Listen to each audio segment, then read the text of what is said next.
The vast silence of space, a skirmish erupts along the fringe of the Orion Nebula. General Zirel, commander of the Crythian Armada, watches from the bridge of his flagship as his fleet engages the human forces. The human ships are outnumbered and outgunned, their hulls battered by Crythian firepower. Zirel observes the humans maneuver with a daring that borders on recklessness. Their ships weave through the Crythian formations, exploiting every small opening and turning their weaknesses into strategic advantages. It's a dance of death, and every human ship sings a defiant chorus against the Crythian onslaught. The humans, though cornered, are neither faltering nor showing signs of surrender.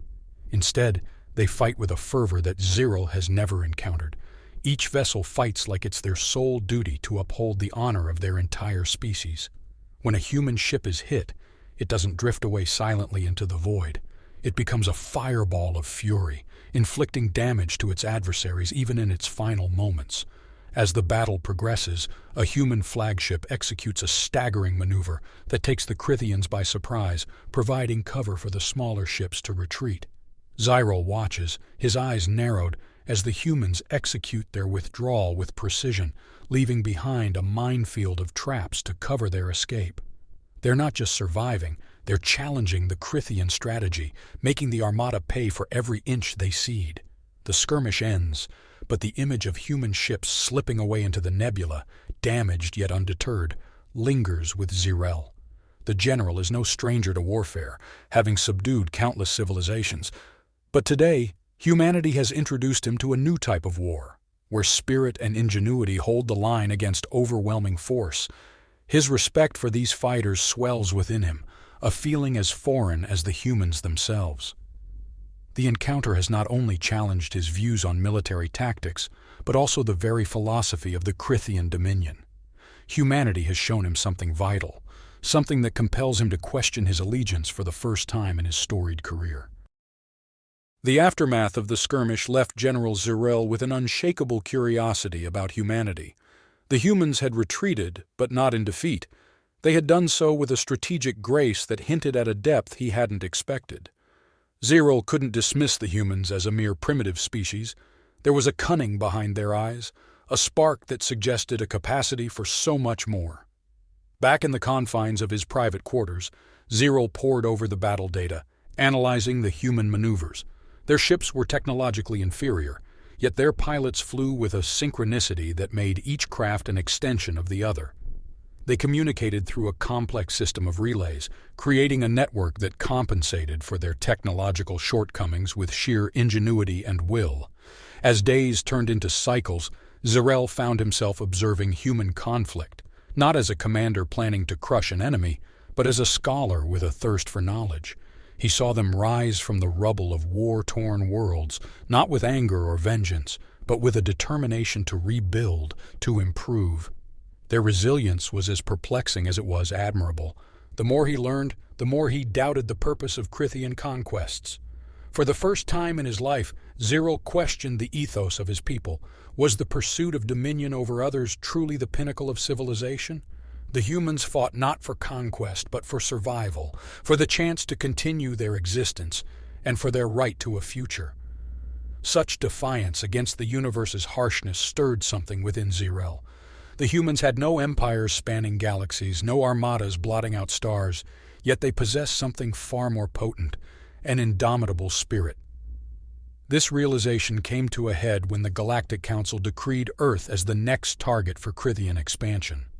As a top commander, Zirel was to lead the assault. It was not only a recognition of his strategic brilliance, but also a directive that could not be refused.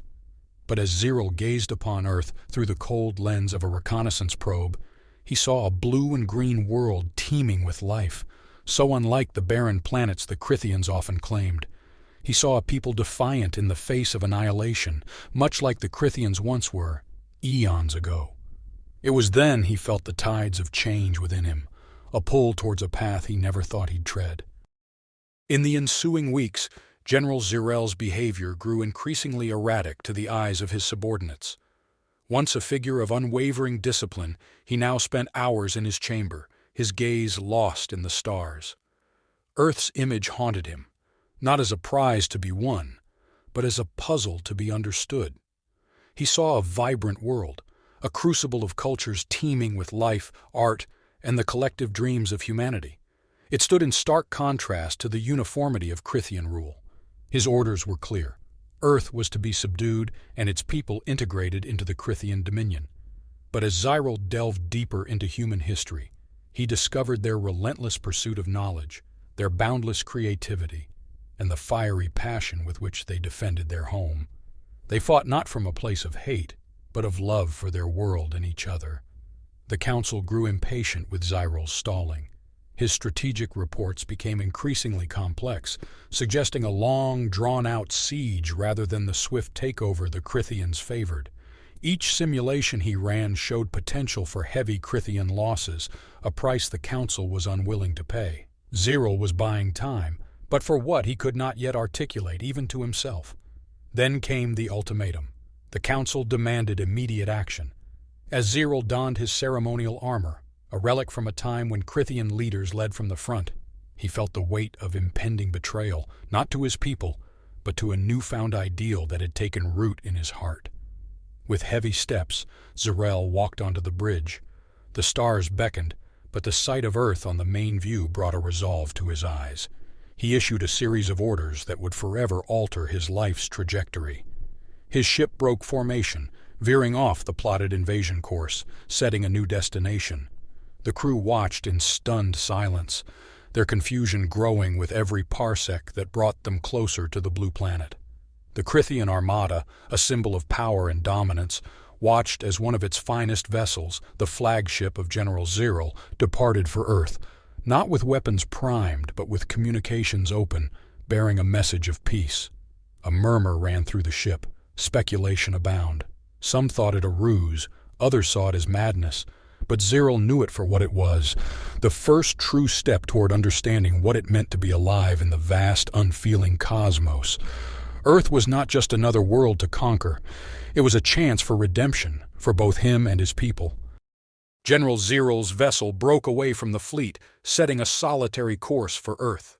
His heart hammered against his ribs, a blend of fear, anticipation, and the adrenaline of defiance. The decision was irrevocable, the act of a traitor in the eyes of his people, but a glimmer of hope for the humans. As he entered the Sol system, a symphony of alarms and warnings blared. Earth's defense forces had detected his approach. Fighter jets scrambled, missiles readied. The planet bristled with a formidable response to a single rogue ship. Zyril transmitted a message of peace across every frequency, a declaration of his intentions. He explained his defiance against the Crithian armada, his refusal to lead a slaughter of innocents, and his wish to stand with humanity against the tyranny of his own kind. Static filled the cockpit as he awaited a response, prepared for the worst. To his surprise, the humans ceased their aggressive posturing. They were cautious, skeptical of the alien general's sudden defection. Earth's leaders demanded he land, unarmed, at a secure location.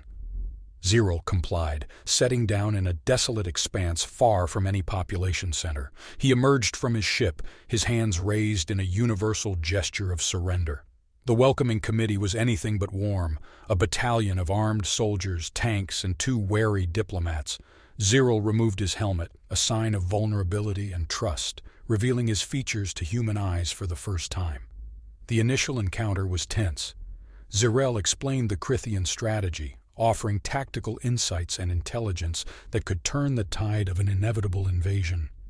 He spoke of his admiration for human resilience, their culture, and their right to exist as sovereign beings in the cosmos. Days turned into weeks. Zyril was confined but treated with dignity. His words weighed against the possibility of deceit. Gradually, the humans began to trust him, and he was brought before military leaders and strategists. They listened intently as he outlined a defense plan that interwove Crithian technology and human ingenuity. An alliance formed from the most unlikely of circumstances, a fusion of Earth's desperate courage and a Crithian general's quest for redemption. Together, they began to prepare for the storm that was hurtling towards Earth, a storm that Zyril had once commanded. In the following weeks, General Zirl worked tirelessly with human military leaders. Inside classified briefing rooms, under the harsh glow of artificial lights, a plan began to take shape. Humans were quick to learn, eager to integrate the advanced Crithian technologies with their own.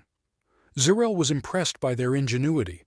They adapted to alien systems with an ease that defied expectations. Together they forged a new kind of army. Zirl's knowledge of Crithian warfare was instrumental, but it was the human spirit that breathed life into their strategy. They created a defense that was unorthodox, unpredictable, and unlike anything the Crithians had ever faced. This alliance was more than strategic. It was a blending of worlds. Zirl saw humans not as the primitive species his people believed them to be, but as equals. Their shared laughter, their mutual respect during training, and their combined efforts in the war room all pointed to a deep bond forming between them. As the threat loomed closer, training intensified. Human soldiers, bolstered by alien tech, learned to think like Crithians, to fight like them, but to also infuse their tactics with a distinctly human flair. They would be the wild card that could tip the scales in their favor. The plan was set, a masterpiece of military strategy that wove together the strengths of two very different species. Zirl stood beside the human generals as they deployed their forces, not as an overseer, but as a comrade in arms. The atmosphere was tense, but there was a current of excitement too, the feeling of being on the cusp of something revolutionary. Humanity and Zirl had crafted a defensive strategy that might just stand a chance against the Crithian armada. The entire world waited with bated breath, and above them, in the ocean of stars, the first signs of the approaching Crithian fleet began to flicker. The battle for Earth was about to begin. The day the Crithian fleet darkened the skies of Earth, General Zirl stood shoulder to shoulder with human commanders. The battle commenced with the ferocity of a cosmic storm. Crithian ships, vast in number and power, unleashed their might upon the planet, confident of an easy victory over what they perceived as a lesser species. However, the humans unveiled their newfound tactics with startling effectiveness. The Crithian formations were met with guerrilla assaults, hit-and-run tactics that sapped their strength. Human pilots, in ships augmented with alien technology, executed maneuvers that the Crithians found impossible to predict. On the ground, the story was much the same. The troops Zirl had trained utilized the hybrid strategies they'd crafted together, turning their perceived weaknesses into cunning traps. Cities became labyrinths, and the familiar terrain turned into a quagmire for the invading forces. Zirl's intimate knowledge of Crithian tactics allowed the defenders to anticipate and counter moves that would have otherwise been devastating. With each passing hour, the tide of battle shifted. The Crithians, so used to their dominion, found themselves outmaneuvered and outwitted at every turn. The turning point came when a squadron of human fighters, led by a craft bearing the insignia of Zirl's family, broke through the Crithian lines to strike at the flagship. The ensuing chaos within the Crithian ranks was a sight to behold, and it galvanized the human forces to press their advantage. As the Crithian fleet began to falter, their unbreakable formation splintered. The humans, fueled by the hope that this alliance had ignited, pushed forward with relentless determination. What was expected to be the Earth's last stand became the first victory in what would be a long and arduous campaign. The battle for Earth would go down in history not just as a military triumph, but as a pivotal moment when two species, once enemies, stood together to defend a single world. It was a testament to Zirl's belief in the human spirit and to the bravery of the soldiers who had taken his teachings to heart. As the last of the Crithian ships retreated into the blackness of space, a wave of jubilation swept across Earth. General Zirl watched alongside his human counterparts as celebrations erupted worldwide. The victory was not just a military triumph. It was a monumental shift in galactic power dynamics. Humanity had defended its home with the aid of an alien general, a story that would be told for generations. In the aftermath, Zirl's role became even more pivotal. He was no longer seen as a defector, but as a bridge between two vastly different cultures. His deep understanding of both Crithian and human strategies made him an invaluable asset in peace negotiations. Earth's leaders, once wary, now embraced him as a symbol of their newfound place in the cosmos. With peace established, Zyril worked tirelessly to advocate for Earth's admission into the Galactic Council. His speeches, filled with passion and insight, highlighted the bravery and resilience of humans, showcasing their rightful place among the stars. The Council, moved by his arguments and the proof of Earth's capabilities, extended an invitation to join its ranks. Zyril's life, once dedicated to the art of war, found new meaning in diplomacy. He helped to forge alliances that once seemed impossible, promoting cooperation over conquest. Earth became a hub of innovation and cultural exchange, a testament to what could be achieved when species work together. As he stood before the council, delivering a speech on unity and the strength found in diversity, Zyril felt a profound sense of accomplishment. The war had changed him as much as it had changed the galaxy. No longer just a general, he was a peacemaker, a role he embraced with all the fervor he had once reserved for battle. The story of the battle for Earth and the alien general who stood with humanity became a beacon of what was possible when different worlds came together. Zyril's legacy was secured not just on Earth, but across the galaxy, as a champion of peace and a testament to the power of change.